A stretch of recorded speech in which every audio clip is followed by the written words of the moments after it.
This is Feminist Wellness, and I'm your host, nurse practitioner, functional medicine expert, and life coach, Victoria Albina. I'll show you how to get unstuck, drop the anxiety, perfectionism, and codependency so you can live from your beautiful heart. Welcome, my love. Let's get started. Hello, my love. I hope this finds you doing so well. I'm really enjoying having these conversations on the podcast.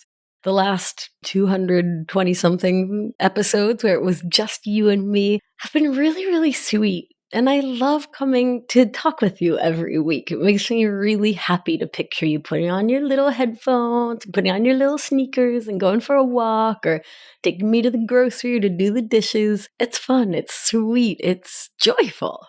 Doing the show is really joyful. I hope you can hear it in my voice. And it's been extra joyful to share this process with all of these amazing women I love. Having them on the show has been an absolute delight. And I want to hear from you. Drop me a little DM, send me an email, podcast@victoriaalbina.com.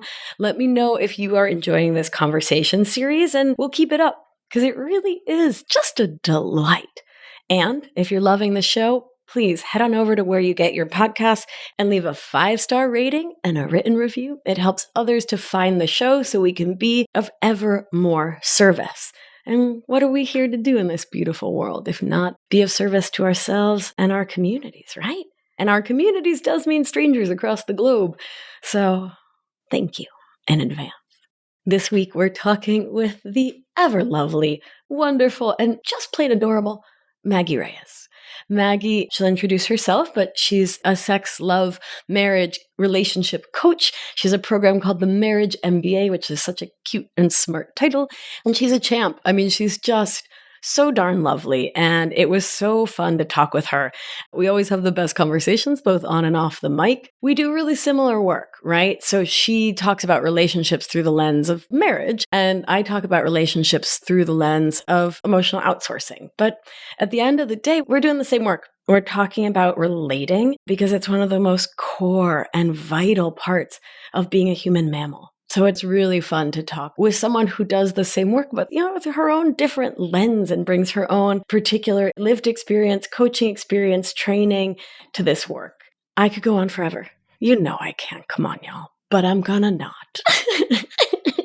And instead, I am going to bring you the ever lovely, the ever magnificent Maggie Reyes. Hola, Maggie. Hello. I'm so thrilled you're here. I am so excited and delighted. I love both of those words. I would love it if you would introduce yourself to the good people. You're so vibrant. I didn't feel like reading your hand bio. Here is who Maggie Reyes is. Okay, I'll introduce myself and then I want to hear your introduction, not my bio, just what you would tell somebody. Oh, okay. I love that. Should I put on earmuffs? No. Oh, okay. We're not that high tech. We're high tech, okay. but not that high. Okay. When we take the show to the networks, right? Then we'll do it again. Okay, so let's see it. Okay, so hey, everyone. My name is Maggie Reyes. As you can tell, I have a playful spirit. I am a relationship nerd, but also a master life coach. Sure, whatever. And I think relationship nerd is more accurate because I'm just fascinated by how relationships work, what makes them break down. And it's I would do it for free. It's my business and it's my mission. I feel that way 100,000%. And in fact, here's how I ended up a coach. And we'll just do this very Latina thing where we start at A and then we go to Z and we come back to pa. I was, practicing primary care medicine. I was freaking miserable. I was working 7,000-hour days, typical, right? And a friend of mine was like, here's how you figure out what you want to do. What will you not shut up about at dinner parties? When you're with people, particularly new people, and you've got the floor because you're just meeting people and you can direct the conversation. What will you obnoxiously, endlessly drone on and on about? And I was nervous system. This is 20 years ago. I was the body, mind-body connection, holistic medicine, Buddha's medicine, right? Our mindset. I was just getting into whole mindset thing that was so much more nascent, in the zeitgeist. I was obsessed. I love that you and I, the moment we met, we were kindred spirits. And the more we talk to each other, the more we uncover our different similarities. So here's how I picked marriage coaching as my specialty. Is the coach that I had at the time said, what could you talk about and never get tired of talking about? That was her exact question. And at the time, I had no idea what I was going to do. And I had just gotten married, and I was very alarmed because the wedding industrial complex, as some people call it, is very large.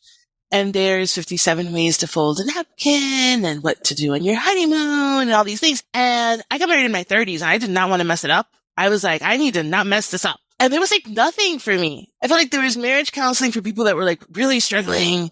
And there was like, books and things for people that had like some kind of dire issue. And my original blog, when I first started writing about marriage, I was just like, how about people who just don't want to mess it up? We just don't want to mess it up. There's just something so sweet in there of like, I just want to like do this to the best of my sweet little ability. It's like wanting a tutor or something. You know what I mean? Like that energy. I'm not failing the class. I'm not in remedial studies, but like, how could I do this in a more loving way? I need a little something. And it was like the juxtaposition of getting married. And mind you, I had a big wedding. I did a thing, right? Full guana on it? There were 2 conga lines and a mariachi. Fantástico. So just so everyone can orient themselves to the whole situation. That is very guana in Miami. Right. I love it. I love it. So I had that, but I was very concerned that the preparation for marriage, as I experienced it as a bride, was the preparation for the wedding, but not for the marriage. 100,000%. Yes. Absolutely. And I have many a time wished that there was some sort of like course that we all went through, like in high school or like early college that was like, listen, y'all, you need to understand, first of all, like relationship training should be an active part of the curriculum in kindergarten. Literally, my program is called the Marriage MBA. And I'm like, these are the skills nobody teaches you in school. Nobody teaches you this. Maggie Reyes, when is the last time that you, talked about the defenestration of Prague, the War of 1812, sine, cosine? Trigonometry. Oh, trigonometry. I mean, mira, before anyone's like, why are you hating? You're a nerd. You're 2 nerds. I love learning for the sake of learning. I'm actually taking this class on Hinduism and I'm loving it. But my point is, couldn't they have squeezed like a little something? A little something. Like a little something about like how to regulate your nervous system. Hello? How to live interdependently, right? How to spot codependent thinking in yourself. Yes. Right? And like how to do relationships, starting with self. And from there, let's get a marriage MBA, no? From there. I'm in my 40s. Well, you're in your 40s too, right? I am 49. 49. I knew 50 is coming soon. Yes. Muy bien. As my friends move into each of the next decades, I start getting like wicked excited. I'm like, oh. Like I remember when I was in my 20s, my friends have always been a little older. I was like, oh, the 30s, that's where it's at. And then I was like, oh man, the 40s? But now all y'all are turning 50 and I'm like, damn. 50 is good. 50 is like tranquila. 50, like mama settled down in her 50s and it's like, shh, in a good way, Here's the thing about us as nerds that I think is fascinating, that I think both of us take a little bit for granted, but hearing you say this, like popped it out for me, is we love aging. In a culture that doesn't, in a culture that tells you not to, I'm 50, I'm proud. Yeah. I mean, number 1, we made it. Yes. I mean, like, let's even just start there. What's up? Yeah, we're getting wiser and I love it. Yeah. One of the things I love to talk about is communication. Did a whole series on it. It feels like 15 years ago because it was like, in 2019, maybe 2020. And the pandemic, right, was like 75 years, but also 5 minutes, right? Because what is time? It's not linear. It's, a disc. Anyway, we can get philosophical about what is time later. Communication. Yes.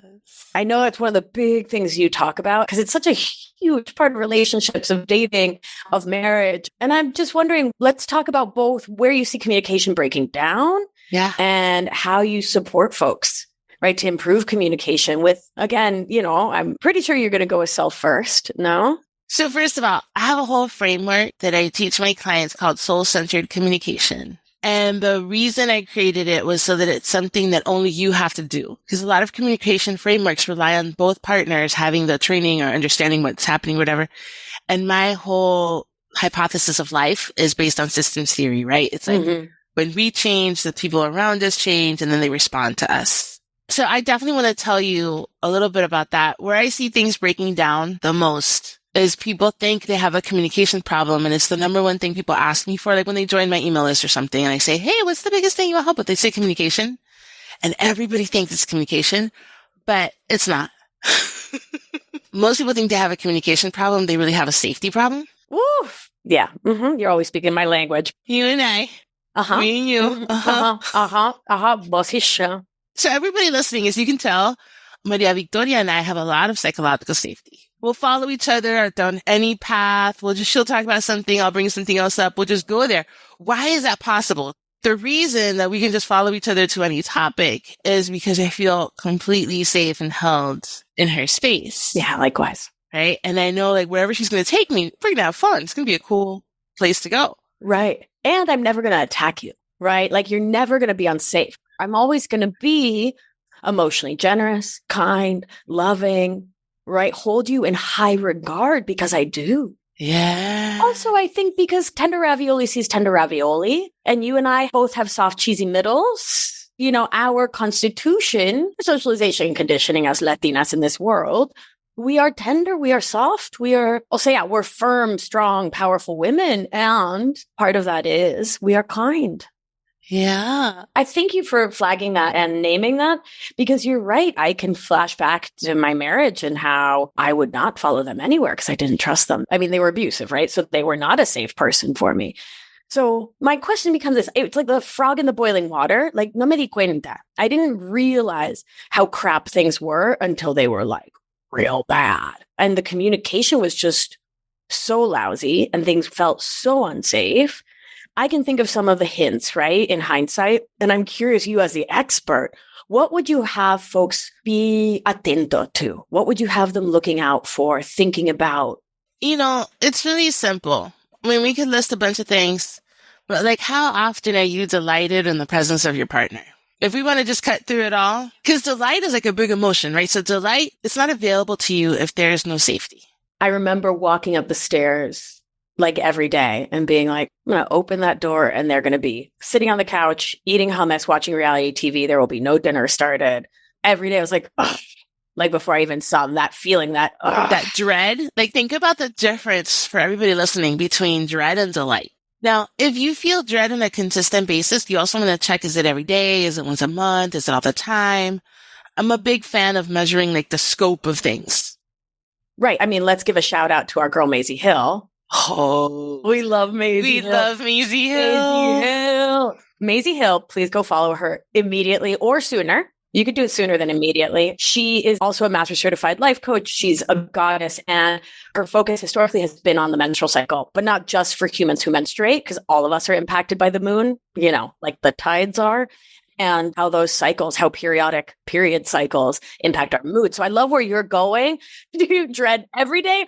Or is it, I don't know, every 28 days or so that you're like, I want to murder your face, right? Because then that doesn't mean it's invalid, because in my way of thinking, what comes out when the veil is thin, right, before our periods are in it, whether you bleed or not, right? Yeah. That's the real. Yeah. Because our defenses are down energetically. Okay, I jumped in there. So check it out, do an inventory, audit it. How often is the hate? And from there. Yeah. So we want to check like the distance between dread and delight. That's like one very clear. Yeah. When you get home or when they come home, like when I go to bed at night, I literally tell my husband, I can't wait to see you again tomorrow. Isn't it amazing? Like, I'm just so excited. Right. So if you're not having that feeling all the time, that doesn't mean your relationship is doomed. I know some people are listening to us and think, oh my goodness. Right. No, literally, I help people turn their relationships around for a living. There's lots of relationships where with simple tweaks, you can contribute to the psychological safety. You can turn the ship around. But there's some relationships that I want to say this because I'm a marriage coach and I'm a marriage advocate and I talk about marriage all the time. There are some relationships, hear me well, everyone, where the highest and best outcome is for them to end. Oh, yeah. I appreciate you saying that. Will you put a pin in it? Can you remember where you were going? Okay. Yeah. Fantastico. When things were like really bad in my marriage, I was coaching with someone from our same school who was really dedicated to my seeing my thought errors as the only thing. And in a way, really gaslighty, manipulative energy of like, well, if you just change your thinking, so why does it matter that like they never do any shopping, cooking, cleaning? They never participate in the household, that you do literally everything. Why does that matter? Do you want to keep having those thoughts? And I was like, yes, because I wanted mutuality and reciprocity and interdependence. You know, I luckily spotted it in the moment and was like, oh no, I am calling BS on that pretty quickly. It took a little minute because I was in such a vulnerable place and she was someone I trusted. But I think that that's all too common in the coaching world, no? Like, it's just your thoughts. It's just your thoughts. Your thoughts are the problem. In the cognitive coaching world, yeah, whenever we're questioning our thoughts, I love that you're talking about this because people will come to me having been told things that I have to help them unravel. So I'm just going to say a few things about this. Uh-oh, here we go. A ver. Relationships are collaborations. Mm-hmm. So everyone, if you have something to write with, you probably should get something now. Relationships are collaborations, which means you get to ask for things, you get to want things, you get to have your wants and needs honored. Mm-hmm. And that doesn't mean your partner's going to do everything you want. You just get to want things. And then you get to figure out together, how does it work for both of you? How can you collaborate towards what you both want? This, what you're telling me now, I've heard it more than once, this narrative from a lot of different corners of the cognitive world of all you need to do is change your thoughts without any nuance. I also help people question their thoughts, but it's not for the purpose of accepting things we do not want. Can you say that again for the folks in the cheap seats? When you question your thoughts, it's not for the purpose of accepting things you do not want. Because it's so vital, particularly when we come to coaching or other, self-help work in a vulnerable, fragile place where we don't trust ourselves. We don't know what we don't want. We don't know what's right. We don't know which way to turn. It's so easy to convince ourselves. And here's the thing with the place where I have landed, after coaching thousands of coaching hours, I did an advanced certification in feminist coaching with our mutual fabulous friend, Cara Lowenthal. Cara Lowenthal. This entire episode is just going to be a shout out to our dope friends. So I did that training with her and it really helped me expand my view of the world, right? I'm Cuban American. I grew up in Miami and I was the daughter of a single mom. And most of my life I was like surviving. So I was not questioning the theory of how a woman should exist in the world. But like I was just trying to get to the next day, right? But now that I understand better, there are so many things that I thought were individual to me, which happens in our marriages as well. We think they're individual issues that we have to solve by changing our thoughts. For example, when they're actually structural infrastructure issues that aren't just solved by one of us changing our thoughts, although changing our thoughts can be useful in certain moments for certain things. So after I did that training, I thought about, this is for everyone listening who has any, understanding of just you question your thoughts and then you can decide whether you want to keep them or not, or whether they're useful or not. Like that's the basic idea. Yeah. So I thought about the type of coaching that I do, and I actually created my own coaching framework, which I call contextual collaborative coaching, which we weren't planning on talking about today, but here we are because this is how we go. This is how we do. And so if you think about your thoughts and you put them in a circle, if you're listening to us and you're familiar with the self-coaching model, you put the whole model in a circle, your thoughts, your feelings, your actions, your results, put that in a circle. And then you make another circle outside of that. And there's your emotional landscape, your nervous system. And then you make another circle outside of that. And there's the world. So there's the cultural narratives. There's the family stories. There's the mentors and guides. There's media, the rom-coms, right? So we have our thoughts, but our thoughts don't occur in a vacuum. They occur inside of a context. So when somebody comes to me, so if you came to me and said, oh, my husband does this and that, and I'd be like, well, what's the context, right? What is the cultural narrative that said we should accept this behavior from someone because their label is husband? I mean, it's just so powerful, right? And then I'll bring in the sort of internal family systems, nervous system part. One of the biggest things that our nervous system does is reenactment. So our nervous system is constantly trying to reenact the past towards the goal of creating a new outcome, right? That the medial frontal cortex can then write into our mind as the more guiding story of life. So when you felt not accepted by your parents, you will either project not being accepted onto everyone in the world. Well, often you'll project that while simultaneously looking for someone to prove to you that you're worthy of being accepted. No? And so we'll play that out with partners. So that can be the new dominant script in the nervous system, in our mind, right? That can start to write the show, but it usually doesn't work, right? Because we're trying to squeeze blood from a stone and we're trying to force a narrative onto someone else. And we're trying to make someone else's opinion of us create our lived experience of life. It's not like the cutest look, right?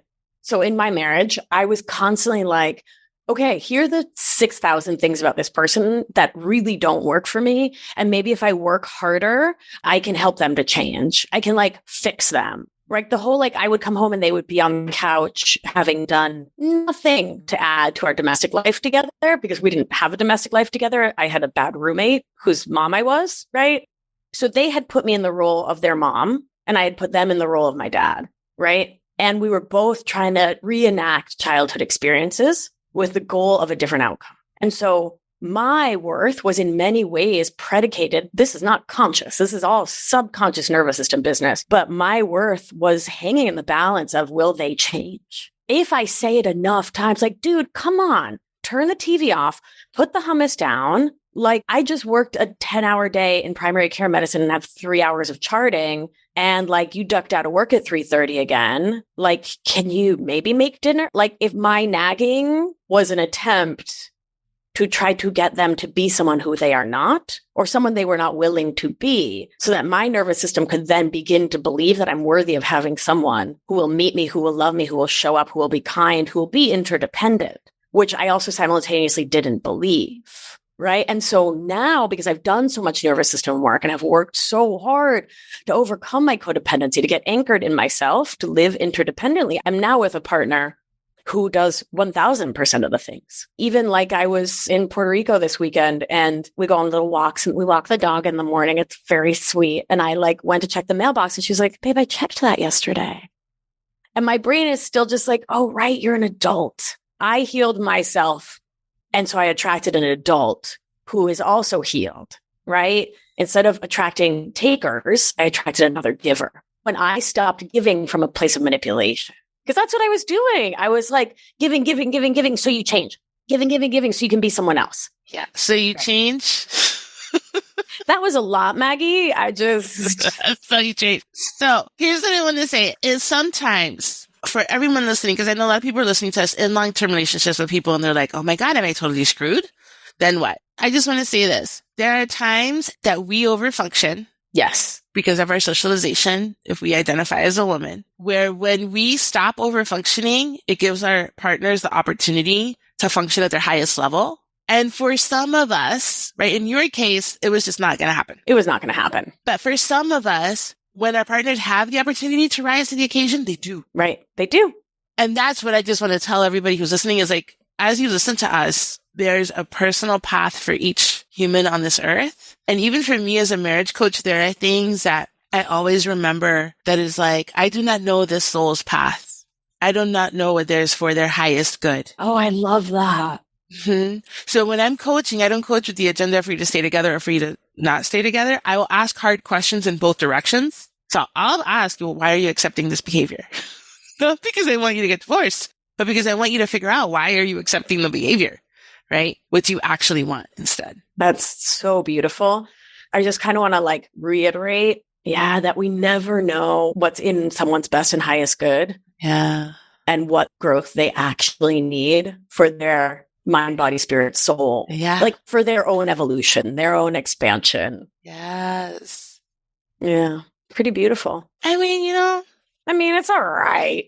It's okay. It's a soul's purpose, whatever, to spread the word, but whatever. It's like I'm here with you. I've got to bring my A game. Girl, you're always A game. Get out of here. This morning, I was drinking my tea and I was like, this is kind of like going on Oprah. Not Maggie. There's some podcasts that you do that you just know the person's going to ask you deep questions that you're going to like think. And there's some podcasts where you just sort of chit chat and stuff, right? Yeah. Which is great. Beautiful. I love the chit chat. I'm all about it. But this morning I was like, ooh, we're going to go deep today. I mean, that's how we do. Yeah. Cause why not? Right. It's my favorite. I mean, it's my favorite too. Cause I mean, we are relational animals, right? Like as humans, right? We're pack animals, and the way we relate with ourselves and each other is like literally the foundation of our whole lives. Right? Our relationships are legit everything. And, you know, I'm always going to talk about the nervous system and our health, right? So having the capacity to regulate your nervous system and being in relationships in a way where you're getting co-regulation from the people you're with versus activation or shutdown, right? Like being able to relate to others with gentle, loving kindness and to stay in your power, your thyroid, your digestive system, your heart and lungs, your reproductive function, everything, your hormone balance, your cortisol, your adrenal, everything is optimal when we are relating well because it supports our nervous systems being in ventral vagal and being co-regulated, right? I mean, it's science, right? Listen, have you seen the study where when you hold the hand of someone you love,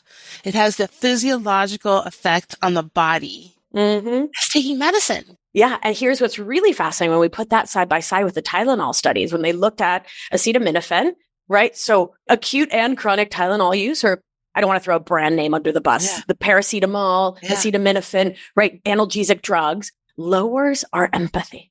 Why? Or how? We're going to spend like another hour on that. I'm just going to say because science. Because science, okay, right? Wait, pause there. Okay. For the Trekkies that are watching, this is going to relate to what you just said. But so there's a Star Trek documentary. It's on the History Channel. It's amazing. The guy who produces it also produces Outlander. Side note, nerd alert. And he talked about how they write the scripts for Star Trek when he was writing Star Trek. And this is what they would say. Because when you said, because science, they're getting attacked by an enemy ship. And he'd say, okay, and now we're going to tech the tech. And then we're going to tech the tech. And then we're going to tech the tech. And then after that, we're going to tech the tech. And that was what the script would say. And then a science advisor would come in and say, and now we're going to fire the photon torpedoes. And then we're going to do this. And then we're going to do that. So we're just going to tech the tech. We're going to tech the tech. We're going to say, because science. That's amazing. That's amazing. Relationships are absolutely everything. They control legit, like whether you can poop today or not has to do with how loved you feel in the world, how safe you feel in the world, how secure you feel in the world, right? And you might also have like a parasite, right? Like, you know what I mean? Like, let's be holistic, but it is part and parcel of whether you can poop today or whether, you know, are too much pooping today, right? Healing your inner children. And when I talk about inner children, I mean, you know, if you're 35, you're a 34-year-old you, that is a child version of you because you are today's adult, right? I was doing an inner child workshop and somebody was like, I don't know, you know, which one? I'm like, yesterday you would be enough. Whoever appears is okay. That's okay. Yesterday you is more of a child than you because you are the most adult you. It makes me think of one of my favorite refranes españoles, which is you can't kiss the same girl twice. I never heard that one. Oh, that's so good. The Spaniards say that one. Yes, and you have to live if you speak of the Spaniards. It's mandatory per international law. Yeah, you can't kiss the same girl twice because we're constantly changing and growing, which also like that immediately segues my brain into compassion. Obviously.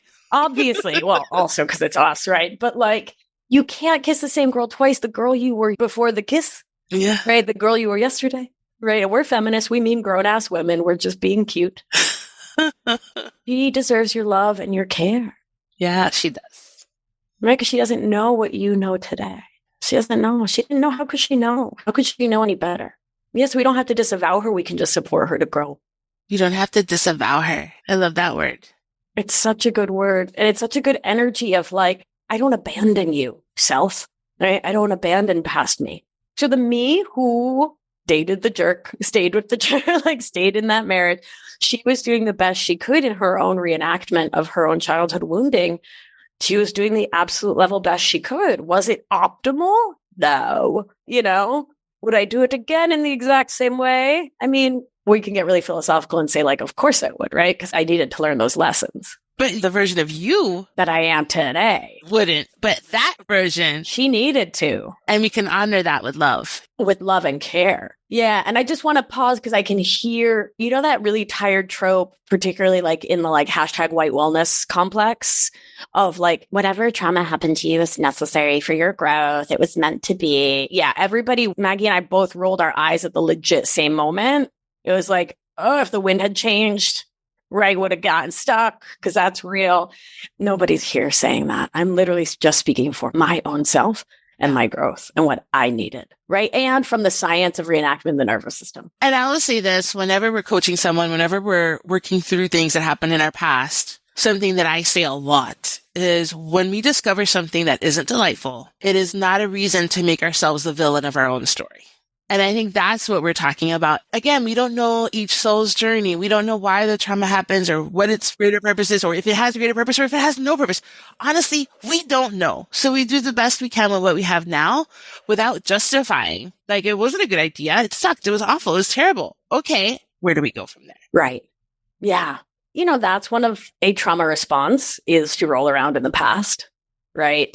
When we stay there more often than serves us, journaling about it, thinking about it, whatever. It's the difference between thoughtfully, intentionally revisiting, right, towards understanding versus ruminating. When we are out of the prefrontal cortex and we're in the limbic system and no good can come there, I want to loop us back around to communication. Oh, yeah. Hey. Oh, hey. Oh, hey. Oh, hey. Oh, hey. How's it going? Oh, hey.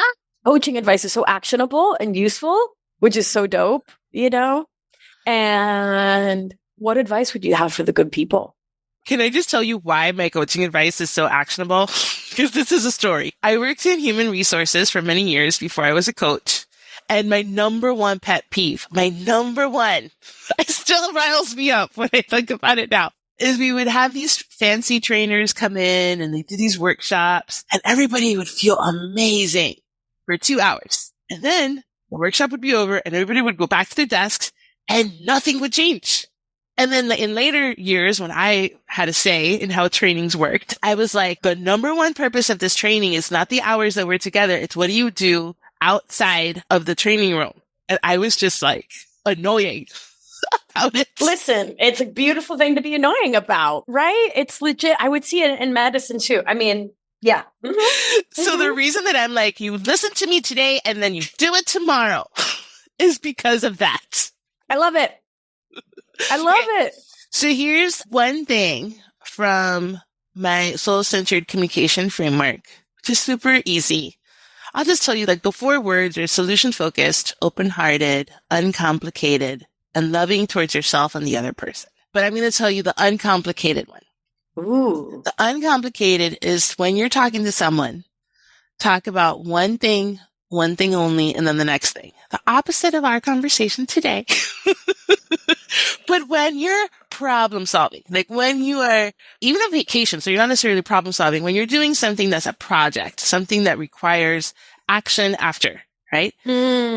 So many of us get lost in, but what about this? But what about that? And then this other thing, and then this other thing. And sometimes it's us who brings up all the things, and sometimes it's our conversation partner. And so one thing only, and then the next thing. Right. And the wacky example I have for this is one time I was planning a vacation. This is a true story. I was planning a vacation. We were setting the budget, where we wanted to go, what we wanted to spend. And then we're like, oh, but maybe we should also consider the other vacations. And then we should determine, what we have in our savings. And then we should determine, well, what are the other decisions we need to make related to money? And suddenly we're planning our wills or something. we're just trying to go to Mexico for the weekend. So it can happen in ways that really derail you, whether it's a good thing or delicate or a tender thing you're discussing. And just remembering to come back over and over again to one thing, which you did. You're let's go back to communication. Uh-huh. We did model it here too. It's let's come back to the thing. That's how you do it. You just tell the person, let's come back to the thing. Right. Right.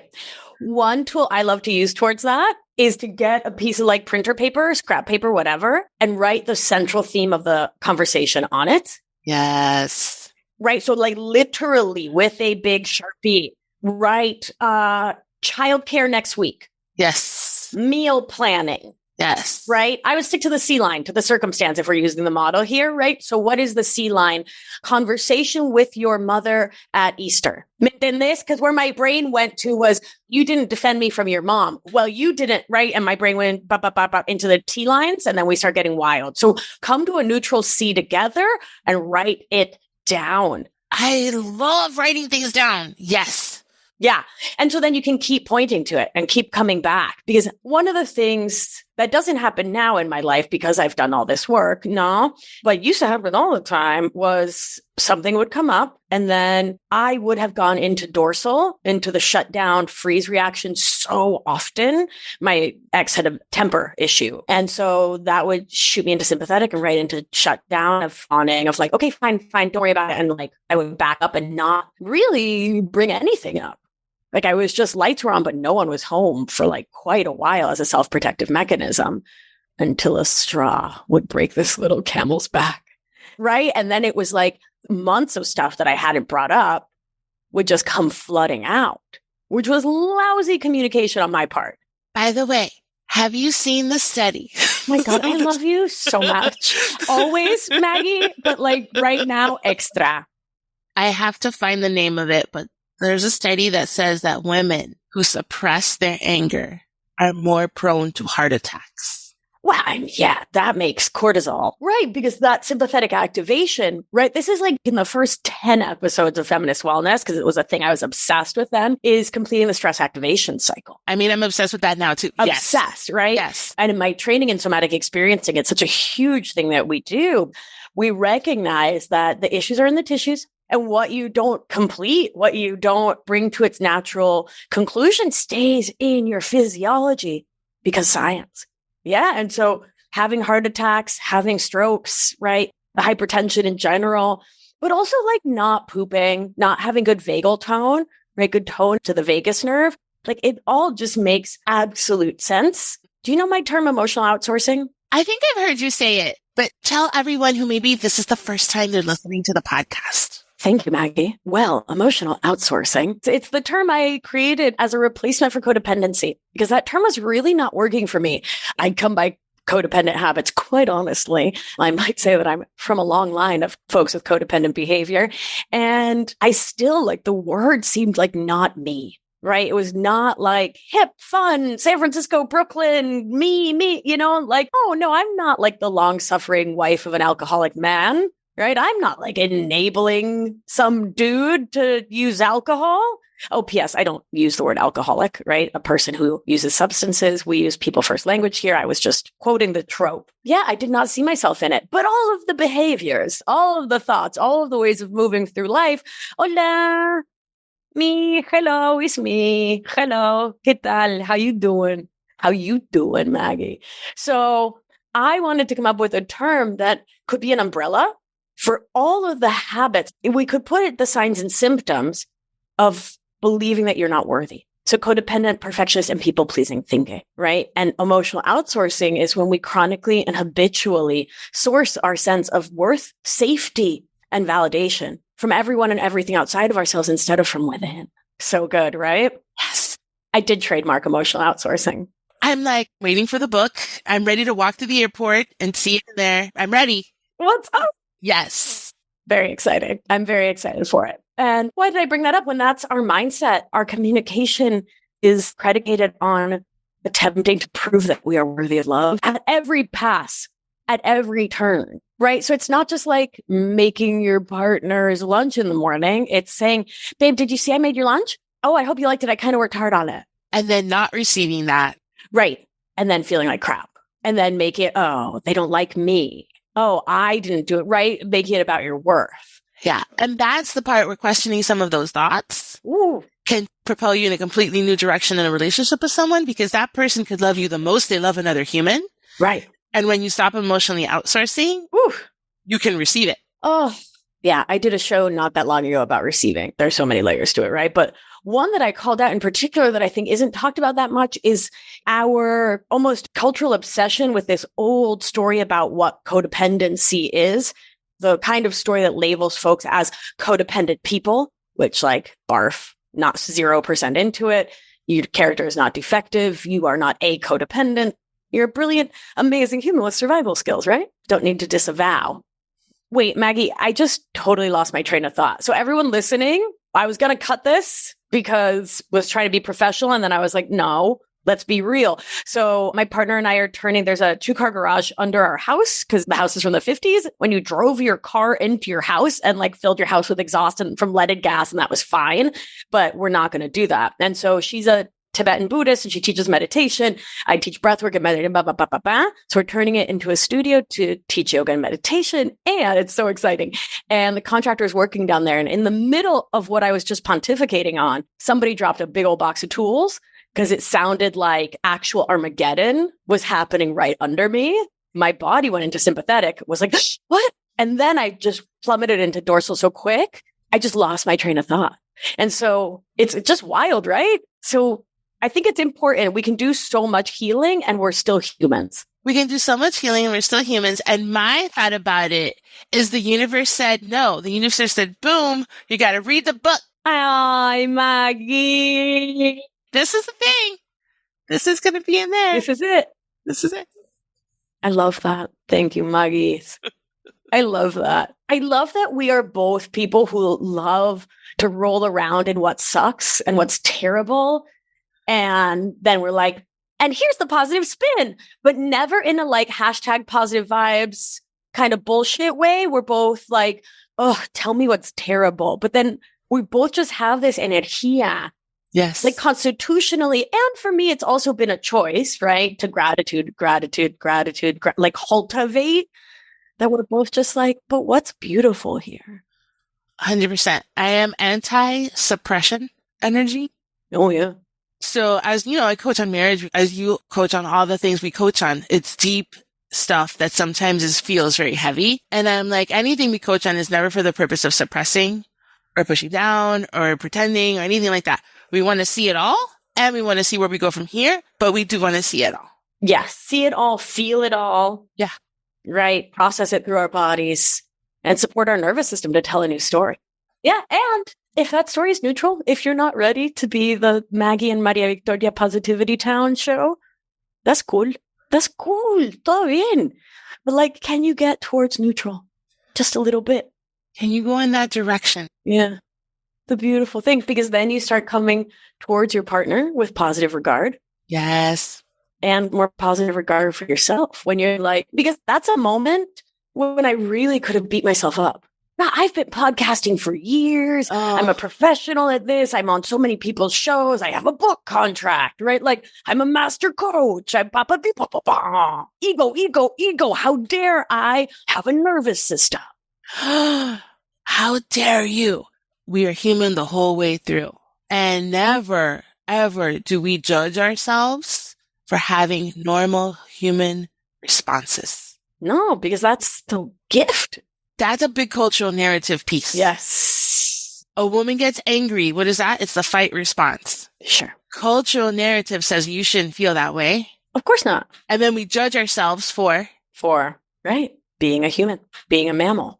It's like, no, we are humans. And I think the more we talk about this is so important. I always think we might be the first time somebody hears somebody say, hey, guess what? Those reactions you're having, even the appease response, right? Which in so many ways, there's moments in which we want to overcome it and we want to understand it and all the work that we do to help people, right? Work through it. And I'm like, listen, I used to work at a cruise line and some of my bosses were better than others. And I used to agree to stuff. I used to say yes to things that I wanted to say no to all the time. And it was the right thing to do in that context. Yes. Oh, context is so key. And I think that's one of the ways we just treat ourselves like crap by decontextualizing. And I'm sure that's something you see in marriage so often. Yeah. It's like, what is the context in which this is happening? And the more that you like listen to this podcast, understand your nervous system, understand your reactions, guess what? Anybody you're in a relationship with, they have reactions too. We forget. We get amnesia. Yeah. Da, da, da, da. And then we're like, oh, they're having a reaction too. Guess what? Yeah. Woof. Oh, Maggie, I think we could probably keep talking for the next 674,000 hours. I'm just coming back. Okay, we're going to put that on the books, folks. This is not Maggie's last time. Maggie will be back. There will be a sequel. They will be. I'm having Danielle Savory and Sonia Wright on the show to talk about SEX. Love it. Maybe you can come on with them. Oh, that would be so fun. We need to keep talking about communication. No? Yeah, I love it. Oh, Maggie, you are fantástica. You are fenomenal. Te adoro. Maria Victoria Albina. Sí, mi amor. Are you ready to receive? Wait, hold on. Okay, great. I have 2 feet on the floor. It helps. Oh, that's what I was talking about before, was receiving. Yes, we That got is it. so funny. And it'll be in the book. So stay Well, tuned. there's a whole, there was a podcast about receiving, but a whole chapter. Yeah. Receiving is that we are culturally so scared of being codependent because it's a label and so bad that we don't want to believe that we have dependency and that we need others, but we do. And that's a beautiful thing. That's the whole point I was getting to. Maggie Reyes. This is so beautiful, right? What happens when you trust and you let go? So what we modeled for you, among the many other things we modeled in this particular episode, is being detached from the outcome, trusting that we could keep going forward. And then the thing we deeply wanted just revealed itself. Okay, so Maria Victoria, on behalf of all of your listeners who don't have the opportunity to come to the podcast and tell you, I need you to know that your work is like a vitamin, right? Like vitamins for the body is like a vitamin for the soul. And every episode that you do is like a healing balm. It's like another healing balm, another healing balm, another healing balm. And we live in a world that has all these very violent messages about how we should treat ourselves and think about ourselves. And you are a person who stands for fierce love. Fierce. Like, we're going to fight the fights we need to fight. And we're going to just love the love we need to love. Love. Más amor. So it's an honor to be in your presence. Maggie, I am truly honored to be your friend and to love you back. And I am truly honored by the gift of your words. I'm super grateful. Thank you. Thank you. And thank you for being you in the world. You do magical work, mi amorcita. I see you receive. He's so nice. He's so nice. All right. We will get you back on the calendar, everybody. Get stoked.